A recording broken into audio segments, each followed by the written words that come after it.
오늘은 노화 방지라는 매우 흥미로운 주제로 여러분과 이야기를 나누고자 합니다. 9988이라는 말 들어보셨나요? 99세까지 팔팔하게 살자는 의미인데요. 요즘에는 100세를 넘기는 분들도 많아지면서 이 말이 더욱 의미 깊어졌습니다. 하지만 여기서 중요한 것은 단순히 오래 요양병원에서 연명만 하면서 사는 것이 아니라 건강하게 장수하는 것이겠죠? 무병장수는 모두가 원하는 것일 겁니다. 그런데 여러분, 혹시 건강하게 오래 사는 비결에 대해 깊이 생각해 보신 적 있나요? 많은 전문가들이 무병장수의 가장 중요한 것 중에 하나가 바로 혈액이라고 말하고 있습니다. 혈액은 골수에서 만들어지는 혈구 45%와 55%의 혈장 성분으로 이루어지는데, 여기서 더 중요한 것은 혈액의 질과 기능이며 이는 소장에 의해 결정됩니다. 이 사실을 많은 사람들이 몰라서 혈액을 깨끗하게 관리하겠다고 디톡스나 식품, 영양제에 많은 돈을 쓰고 계시는데요. 사실 소장만 잘 관리할 수 있다면 내 몸의 혈액을 깨끗하게 하는 것은 물론 혈액순환까지 도와 혈액의 질을 크게 향상시킬 수가 있습니다. 여러분, 소장이 우리 몸에서 정확히 어떤 역할을 하는지 알고 계신가요? 소장은 우리 몸의 필터와 같은 역할을 합니다. 우리가 섭취하는 음식물에서 영양소를 흡수하고 해로운 물질은 걸러내는 중요한 역할을 하죠. 혈액은 골수에서 만들어지지만 혈액 속으로 들어오는 영양소의 대부분은 소장에서 흡수됩니다. 따라서 소장의 건강 상태가 혈액의 질을 결정짓는다고 할 수 있습니다. 소장이 제대로 기능하지 못하면 혈액으로 불필요한 영양소가 들어오거나 유해물질이 유입되기 때문에 결과적으로 혈액 건강과 우리 몸의 건강에 악영향을 미칠 수가 있습니다. 혹시 우리 몸에서 일어나는 가장 중요한 과정 중 하나인 대사에 대해 들어보셨나요?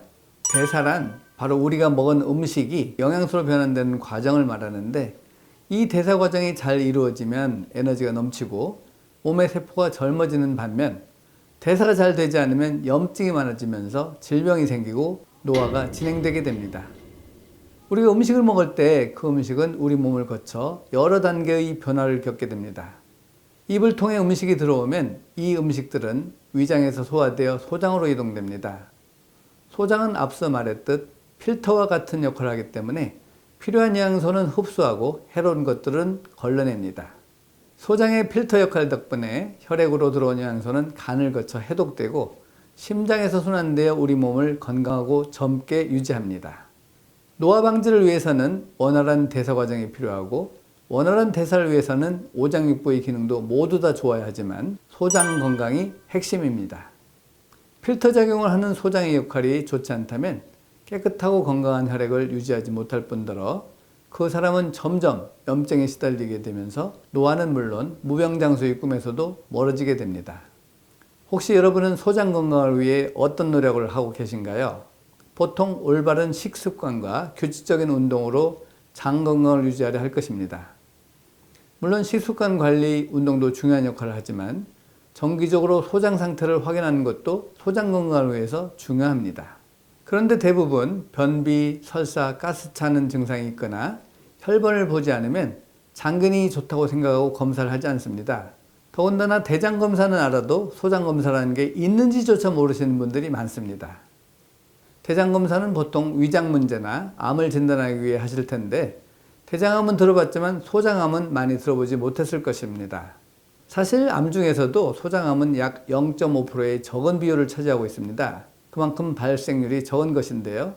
그 이유는 소장은 다량의 소화효소들을 생성하고 면역세포의 80%를 분포하고 있어서 발암물질을 희석하고 이상세포에 대한 면역기능을 강화시키는 데 최적화되어서 암에 걸릴 일이 거의 없기 때문입니다.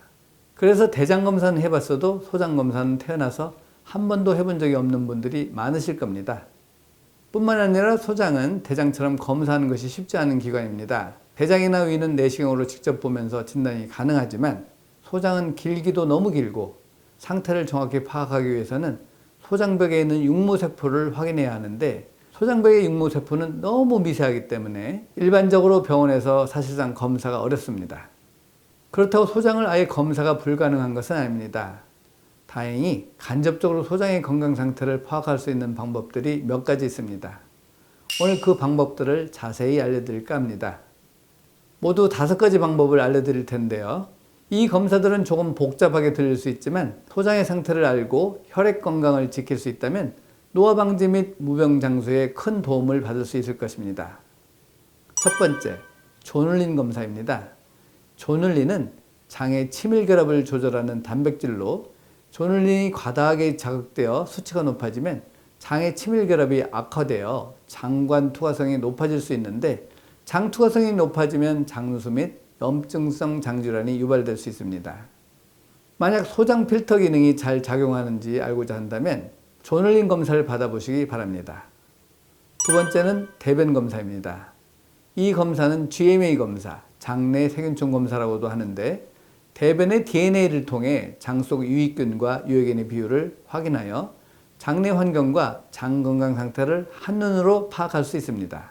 나의 장 건강이 어떤지 쉽게 확인하고자 하신다면 GMA 검사를 받아보시기 바랍니다. 세 번째는 소변 유기산 검사입니다. 이 검사는 소변 속에서 유기산을 측정하여 지방과 탄수화물 대사와 세포 내 에너지 대사를 평가하여 영양 대사 불균형, 독성 노출 및 배출 불균형, 활성산소, 장내 미생물 불균형, 미토콘드리아 기능장애 등을 알아볼 수 있습니다.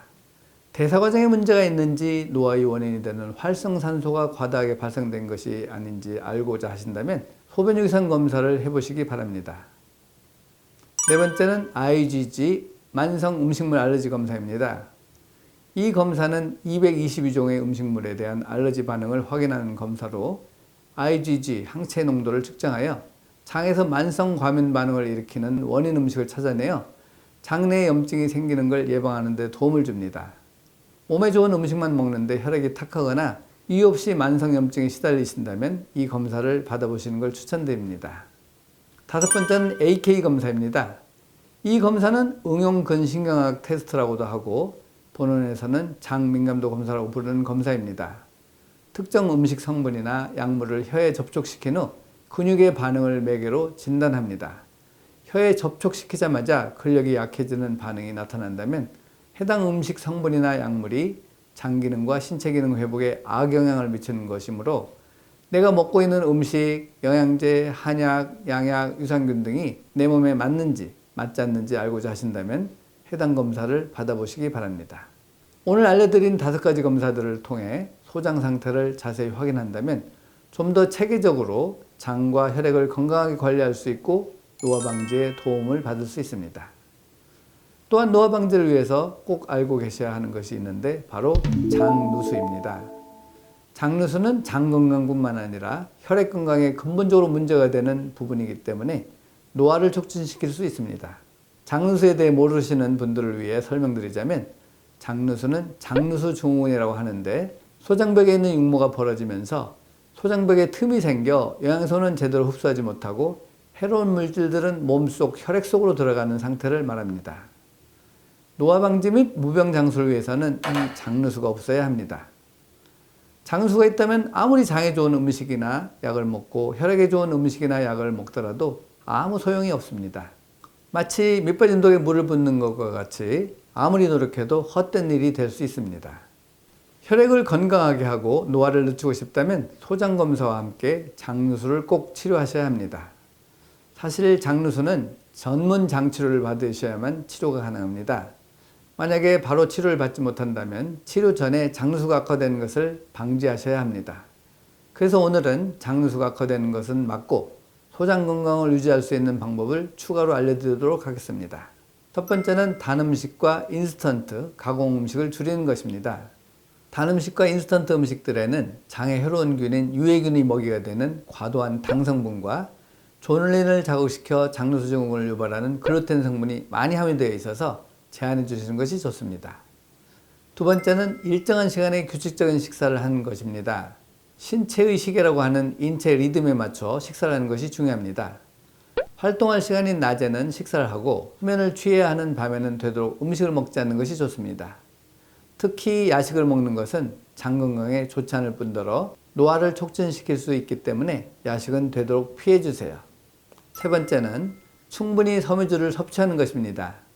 장내에 있는 세균의 균형을 잘 맞춰주기 위해서는 다양한 섬유질을 섭취하는 것이 중요합니다. 채소는 섬유질이 풍부한데 여러 가지 채소들을 섞어 매 식사 때마다 충분히 섭취해 주는 것이 좋습니다. 채소를 매번 먹기 번거롭다면 변현장 친구처럼 프리바이오틱스 보조식품을 활용하는 것도 도움이 될 수 있습니다. 지금까지 알려드린 방법은 장 건강에 약간의 도움을 줄 수는 있어도 장누수 증후군을 근본적으로 치료할 수 있는 방법은 아니기 때문에 혈액이 깨끗하지 않고 장누수 증후군이 의심되는 상황이라면 누누이 말씀드리지만 전문 치료를 받으셔야 합니다. 전문 치료는 도대체 무엇이고 어떤 식으로 진행하는지 궁금하신 분들은 댓글 남겨주시거나 전화를 주시기 바랍니다. 그러면 친절히 답변 드리겠습니다. 영상을 클릭하신 분들은 노화 방지에 대해 알고자 하셨을 텐데 너무 장에 대한 이야기만 해서 당황하신 분들도 계셨으리라 봅니다. 그런데 노화는 장에서부터 시작된다는 사실 아시나요? 활성산소는 노화를 촉진하는 주범으로 뽑히는데 활성산소가 무조건 나쁜 것이 아닙니다. 적정량 있으면 세포의 성장과 분화가 잘 이루어지도록 해서 긍정적인 역할을 하는데요. 이 활성산소가 계속 쌓이지 않는 것은 사실 장내균이 분비하는 카탈라제 덕분입니다. 만약 장에 문제가 생긴다면 활성산소는 계속 쌓이게 되고 노화가 시작되게 될 것입니다. 그리고 만성염증이 유발되어 여러 질환들이 발생하게 되겠죠. 그러니 갑자기 노화가 급격히 진행되고 나이가 들면 들수록 어딘가 계속 아프고 여러 질환들이 진행되고 있다면 오늘 알려드린 장 건강을 지킬 수 있는 소장검사를 받아보시고 예방법도 실천해 보시기 바랍니다. 하지만 노력해도 나아지지 않는다면 꼭 전문 치료를 받아보시는 것 잊지 마세요. 오늘 영상이 조금이나마 도움이 되셨다면 좋아요와 구독 부탁드리고 다음 영상에서는 새로운 건강 정보로 찾아뵙도록 하겠습니다. 감사합니다.